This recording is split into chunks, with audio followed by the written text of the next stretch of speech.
ओम शांति, ओम शांति, ओम शांति। 24/12/2021 प्रातः मुरली। ओम शांति। बाप दादा मधुबन। आज की मुरली के महावाक्य हैं। बाबा ने मुरली में कहा, मीठे बच्चे, बाप तुम्हें स्मृति दिलाते हैं तुम पावन थे, फिर 84 जन्म लेते लेते पतित बने हो, अब फिर से पावन बनो। आज की मुरली का प्रश्न है, बेसमझ से समझदार बनने वाले बच्चों से बाप कौन सी बात पूछकर किस पुरुषार्थ की राय देते हैं।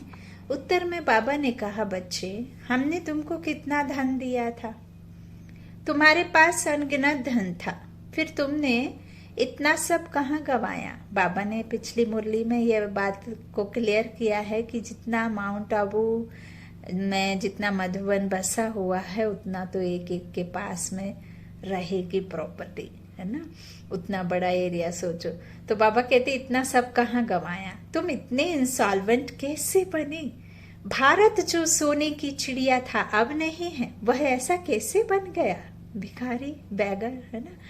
तो अब बाप राय देते हैं, बच्चे फिर से पुरुषार्थ कर राजयोग सीख कर तुम स्वर्ग का मालिक बनो। ओम शांति। बच्चे यहाँ किसको याद करते हैं? अपने बेहद के बाप को। वह कहाँ है? उनको पुकारा जाता है ना पतित पावन। आजकल सन्यासी भी कहते हैं पतित पावन सीताराम, है ना, रघुपति राघव राजा राम। अर्थात हम पतितों को पावन बनाने वाले आओ। यह तो बच्चे समझते हैं पावन नई दुनिया सतयुग को, पतित पुरानी दुनिया कलयुग को कहा जाता है। अभी तुम कहाँ बैठे हो? कलयुग के अंत में। इसलिए पुकारते हैं, बाबा आकर हमको पतित से पावन बनाओ। हम कौन हैं? हम आत्मा। आत्मा को ही पावन बनना है। शरीर को तो पावन नहीं, आत्मा बनेगी तो शरीर पतित से पावन ये छूट कर दूसरा सतयुग में मिलेगा पावन तन, है ना, पवित्र तन। तो इस तरह से हम आत्मा को ही पावन बनना है। आत्मा पवित्र बनती है तो फिर शरीर भी पवित्र मिलता है। आत्मा पतित है तो फिर शरीर भी पतित है।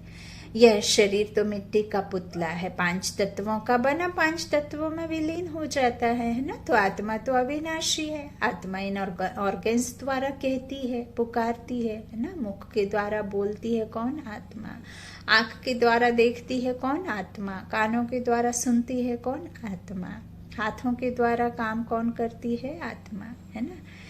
तो मेरा मेरा कहने वाली कौन है? आत्मा। शरीर नहीं है। यदि शरीर मेरा मेरा कहता तो फिर ये शरीर मृत घोषित जब हो जाता तो तब भी कार्य करता होता, तब भी पुकारता। लेकिन ऐसा नहीं है, क्योंकि आत्मा ही करावनहार है ना, करा रही है इन ऑर्गन्स के द्वारा। तो आत्मा ऑर्गन्स द्वारा कहती है, पुकारती है। हम बहुत पतित बन गए हैं, हमको आकर पावन बनाओ। बाप पावन बनाते हैं, 5 विकारों रूपी रावण पतित बनाते हैं।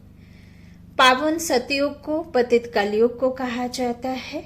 अभी तुम, बाबा कहते हैं, अभी क्या हुआ है? बहुत पतित बन गए हैं ना, बाबा कहते हैं। तो अभी तुमको बाप ने स्मृति दिलाई है, तुम पावन थे, फिर ऐसे ऐसे 84 जन्म लिए हैं।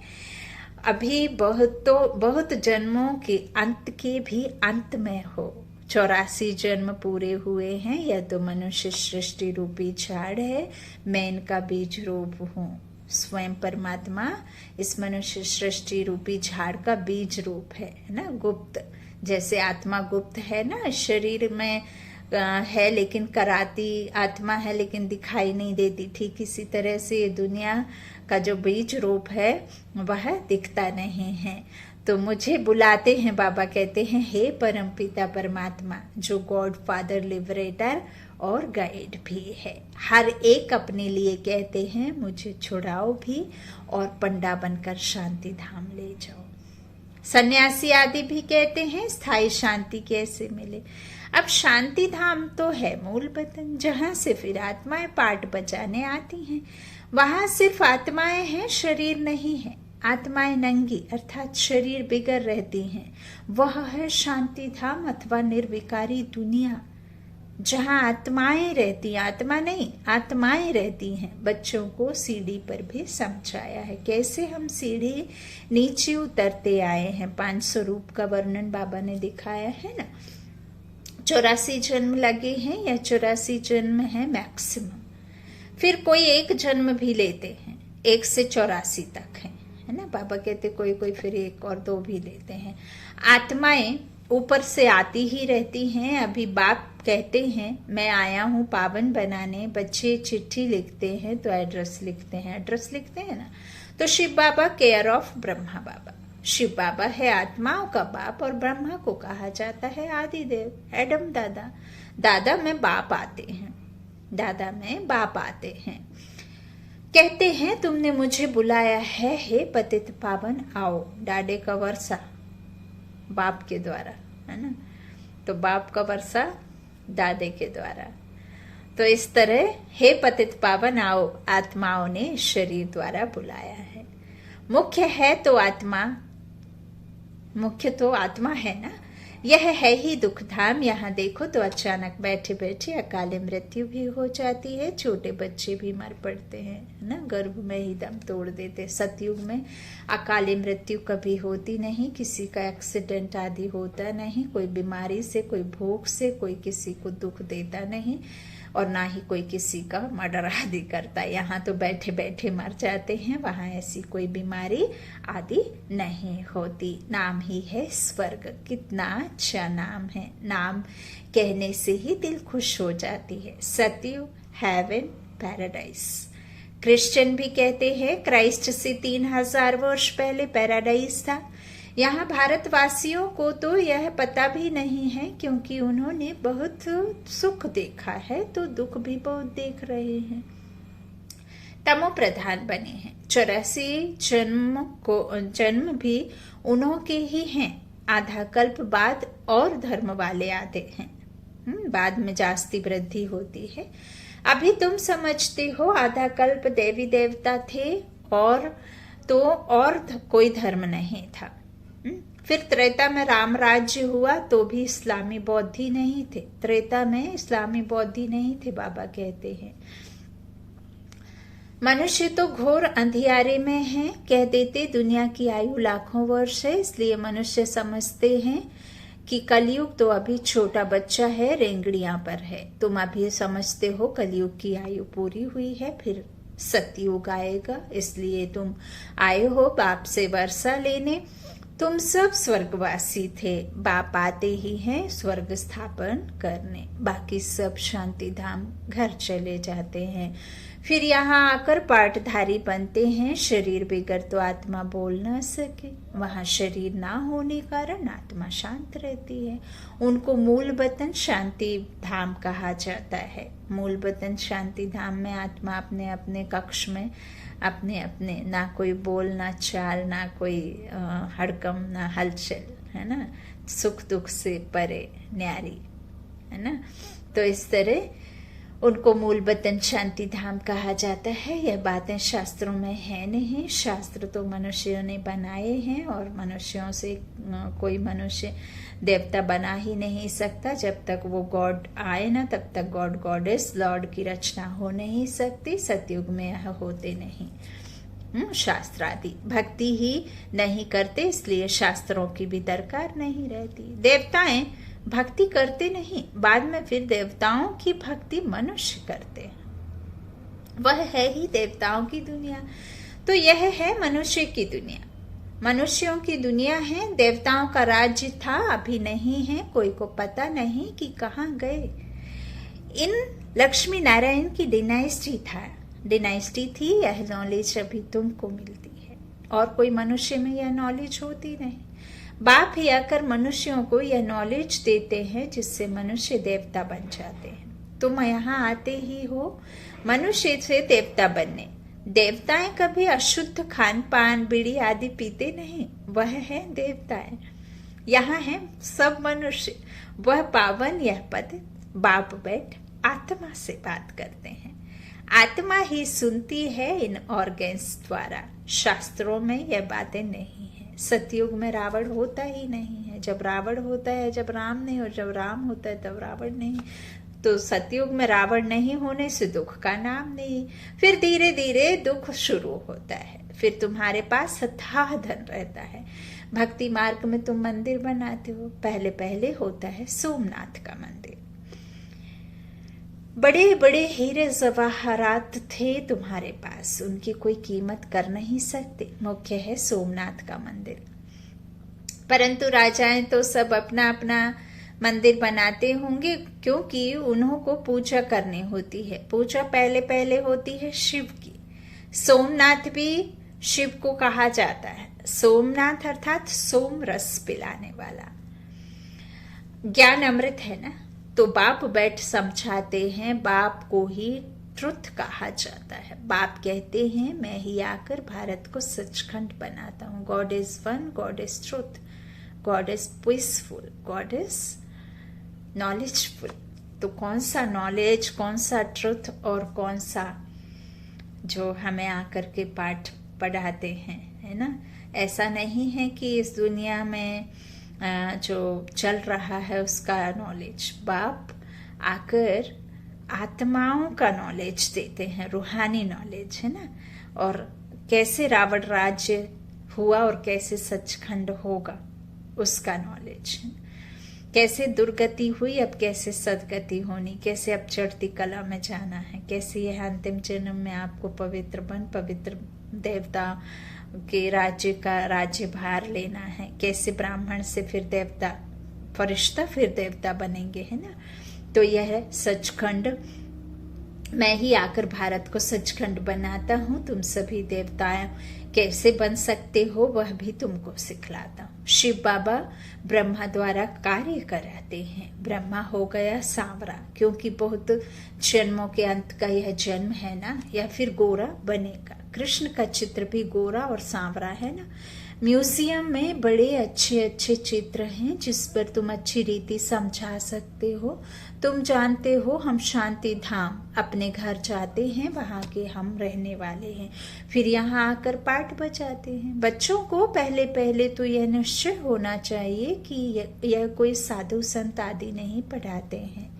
यह तो सिंध का रहने वाला था, परंतु इनमें जो प्रवेश कर बोलते हैं वह है ज्ञान का सागर, जो ज्ञान मुरली बजाते, ज्ञान रत्न देते, झोलियां भरते।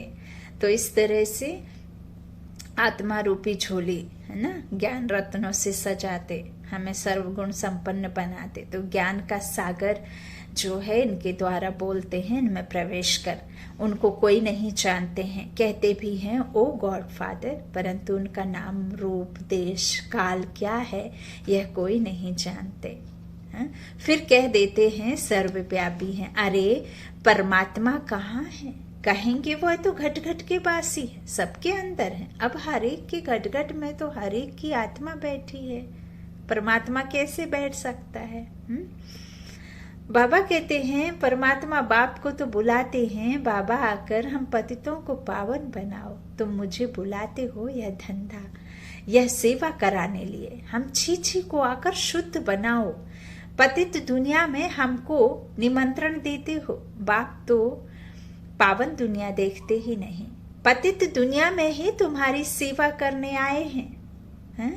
देखिए बाबा हमें खुद को नौकर कहते हैं, सेवक कहते हैं। अब यह रावण राज्य विनाश हो जाएगा, बाकी तुम जो राजयोग सीखते हो वहां जाकर राजाओं का राजा बनते हो। वाह बाबा वाह, वाह ड्रामा वाह, वाह मेरा भाग्य वाह, है ना। तुमको अनगिनत बार बनाया है, बाबा कहते हैं, एक बार नहीं, राजाओं का राजा अनगिनत बार बनाया है। ये ड्रामा की कोई गिनती नहीं, इन्फिनिटी है ये ड्रामा। ऐसे ही ये साइकिल चलती रहती है, जैसे दिन से रात, रात से दिन, जैसे 12 से 12, 12 से 12, 6 से 6 बजते, ऐसे ही यह भी ड्रामा चलता रहता है। पहले पहले है ब्राह्मण कुल, प्रजापिता ब्रह्मा भी गाया जाता है ना, जिसको एडम आदि देव कहा जाता है। यह कोई को पता नहीं है, बहुत हैं जो आकर सुनकर फिर माया के वश हो जाते हैं। पुण्य आत्मा बनते बनते पाप आत्मा बन जाते हैं। माया बड़ी जबरदस्त है, सबको पाप आत्मा बना देती है। यहाँ कोई भी पवित्र पुण्य आत्मा है नहीं। पवित्र आत्माएं देवी देवता ही थे। जब सभी पतित बन जाते हैं तब बाप को बुलाते हैं। अभी है ही रावण राज्य, पतित दुनिया, इनको कहा ही जाता है कांटों का जंगल। सतयुग है गार्डन ऑफ फ्लावर्स।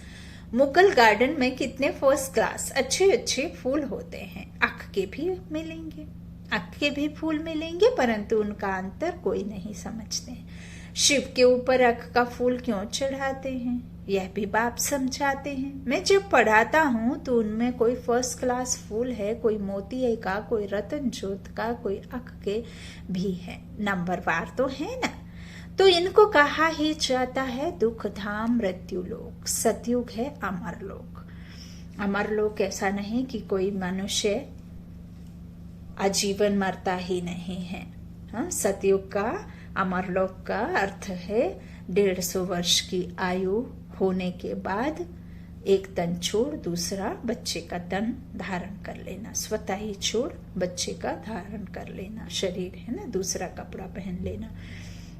बाबा कहते हैं सतयुग है अमर लोक, नई दुनिया बनाने वाला है ही बाप। उनको ही नॉलेजफुल कहा जाता है, वह चैतन्य बीज रूप है।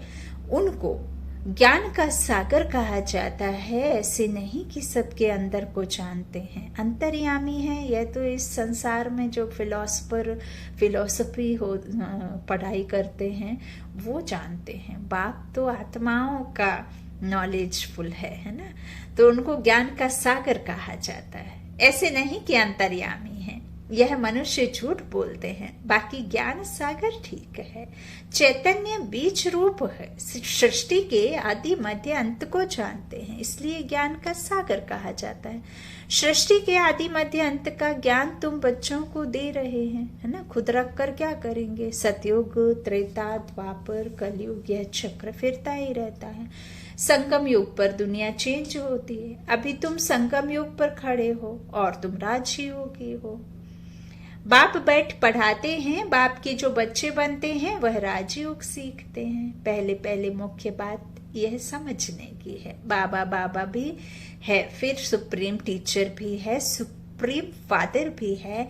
अभी तुमको शिव बाबा पढ़ाते हैं, यह तुम्हारा सत्य गुरु भी है, सत्य ज्ञान देते हैं। सत्य ज्ञाता सत्य ज्ञान देते हैं। नर से नारायण, मनुष्य से देवता बनाने का निराला और प्यारा राज समझाते हैं और हमें बनाते हैं, है ना, रास्ता दिखाते हैं। तुम सबको वापस ले जाएंगे, जिसको शिव की बारात कहा जाता है। सब भक्तों को भगवान पढ़ाकर स्वर्गवासी बना देते हैं। यह बातें कोई शास्त्रों में नहीं है। शास्त्र तो इस दादा ने बहुत पढ़े हैं, है ना। 12 की कितने गुरु हैं, उनके गुरु किए थे उन्होंने, है ना। तो बाप नहीं पढ़ते हैं। बाप तो सुख सदगति दाता है। उनको तो कोई शास्त्र पढ़ने की दरकार नहीं, करके सिर्फ रेफर करते हैं, सो भी सिर्फ गीता को। सर्वशास्त्रमयी शिरोमणि गीता भगवान ने गाई है, परंतु भगवान किसको कहा जाता है यह भारतवासी नहीं जानते। बाप को सर्वव्यापी कह देते हैं तो यह जैसे डिफेम करते हैं, बाप की इंसल्ट करते हैं, इसलिए पतित बन जाते हैं। फिर पावन कौन बनाए? जिसको इतना डिफेम किया है वही आकर पावन बनाते हैं। कहते हैं मैं निष्काम सेवा करता हूँ, तुमको विश्व का मालिक बनाता हूँ, मैं नहीं बनता हूँ। स्वर्ग में मुझे याद भी नहीं करते हो। दुख में सिमरन सब करे, सुख में करे ना कोई। जो सुख में सिमरन करे दुख काहे को होए। बाबा को याद कर लेते हैं, ईश्वर को सिमरन कर लेते हैं, ईश्वर को पूजा पाठ कर लेते हैं, धन चढ़ाते हैं, जप तप करते हैं, व्रत रखते हैं। क्यों रखते हैं? ताकि हमारी बिगड़ी बना दे, है ना। कोई दुख आया तो भगवान को मनाने चले गए, है ना। कुछ परेशानी आई तो भगवान को ये चढ़ावा चढ़ाएंगे, वो चढ़ावा चढ़ाएंगे, ऐसे करके उनको मनाते हैं कि हमारी बिगड़े ना। बिगड़ी बनाने के लिए उसे याद करते हैं। और यदि उसे याद ही करते रहें, कभी ऐसे निष्काम हम भी निस्वार्थ भाव से उन्हें याद करें तो बिगड़े ही ना, लेकिन ऐसा ड्रामा में भी नहीं है तो कुछ कर भी नहीं सकते। ओम शांति। तो बाबा कहते हैं दुख का और सुख का खेल कहा जाता है, स्वर्ग में और कोई धर्म होता ही नहीं है, वह सब आते ही हैं बाद में। क्रिश्चियन लोग खुद कहते हैं 3000 वर्ष पहले स्वर्ग था और कोई धर्म नहीं था, हम आत्माएं शांति धाम में थी। यह बातें कोई शास्त्रों में नहीं है। बाप इस ज्ञान से सदगति करते हैं जिनका नाम गीता रखा है। बाप को बुलाते हैं आकर यहां से स्वर्ग में ले चलो, तो पुरानी दुनिया का विनाश हो जाएगा। नेचुरल कैलेमिटीज, तूफान आएंगे तो बहुत जोर से। बाप आकर बेसमझ को समझदार बनाते हैं। बाप कहते हैं हमने तुमको कितना धन दिया था, अनगिनत धन था, फिर इतना सब कहाँ गवाया। बेहद का बाप पूछते हैं कहाँ किया, तुम इतने इंसॉल्वेंट कैसे बन गए, आधा कल्प से धन गवाते आए हो, गवाते गवाते तुम इंसॉल्वेंट बन पड़े हो। भारत जो सोने की चिड़िया था सो अब क्या बन गया है। फिर पतित पावन बाप आए हैं, राजयोग सिखा रहे हैं, वह है हठ योग, यह है राजयोग। यह राजयोग तो दोनों के लिए है, वह तो सिर्फ पुरुष ही सीखते हैं, है ना। तो बाबा कहते हैं, अब बाप कहते हैं पुरुषार्थ कर स्वर्ग का मालिक बनकर दिखाना है। इस पुरानी दुनिया का तो विनाश होना ही है, बाकी थोड़ा समय है, गई थोड़ी रही कम। लड़ाइयाँ भी शुरू हो जाएंगी, एटॉमिक बॉम्ब्स शुरू तब करेंगे जब तुम्हारी कर्मातीत अवस्था होगी और स्वर्ग में जाने लायक बनेंगे। कई पूछते हैं ना कि बाबा तो कहते हैं कि अब हो महाप्रलय हो जाएगा, अभी तो हुआ नहीं। तो बाबा कहते हैं कि ऐसे डरा कर तो नहीं रख सकते ना। बच्चों को यदि रियलिटी बता दें तो बच्चे जो जीना अभी कर रहे हैं वो भी जीना नहीं कर पाएंगे, है ना, डर जाएंगे ना। तो बाबा कहते हैं तुम्हारी कर्मातीत अवस्था होगी और स्वर्ग में जाने लायक बनेंगे, तब तक बनाते रहेंगे। बाप फिर भी बच्चों को कहते हैं याद की यात्रा करते रहो, इसमें ही माया विघ्न डालती है। अच्छा, मीठे मीठे से कीला दे बच्चों प्रति, माता पिता बाप दादा का याद प्यार और गुड मॉर्निंग। रूहानी बाप की रूहानी बच्चों को नमस्ते। हम रूहानी बच्चों की रूहानी माता पिता बाप दादा को याद प्यार और गुड मॉर्निंग। शुक्रिया बाबा, मीठे बाबा, प्यारे बाबा, सबका साथी सबका सहारा। धारणा के लिए मुख्य सार, पहला देवता बनना है, इसलिए खान पान बड़ा शुद्ध रखना है, अशुद्धि को त्याग देना है। दूसरा, फर्स्ट क्लास फूल बनना है, स्वर्ग में जाने के लिए पूरा लायक बनना है। कर्मातीत अवस्था बनाने के लिए पुरुषार्थ करना है। वरदान है श्रेष्ठ कर्म द्वारा सिमरण योग बनने वाले योग युक्ति युक्त भव। आपका एक एक कर्म जितना श्रेष्ठ होगा उतना ही श्रेष्ठ आत्माओं में सिमरण किए जाएंगे। भक्ति में नाम का सिमरण करते हैं, लेकिन यहाँ जो श्रेष्ठ आत्माएं हैं उनके गुणों और कर्मों को मिसाल बनाने के लिए सिमरण करते हैं। तो आप श्रेष्ठ कर्मों के आधार पर सिमरण योग बनते जाएंगे, इसके लिए योग युक्त बनो। योग युक्त बनने से हर संकल्प शब्द व कर्म युक्ति युक्त अवश्य होगा, उनसे अयुक्त कर्म व संकल्प हो ही नहीं सकता। यह भी कनेक्शन है।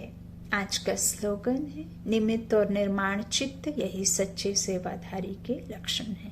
निमित्त और निर्माण चित्त, यही सच्चे सेवाधारी के लक्षण है। ओम शांति, ओम शांति, ओम शांति।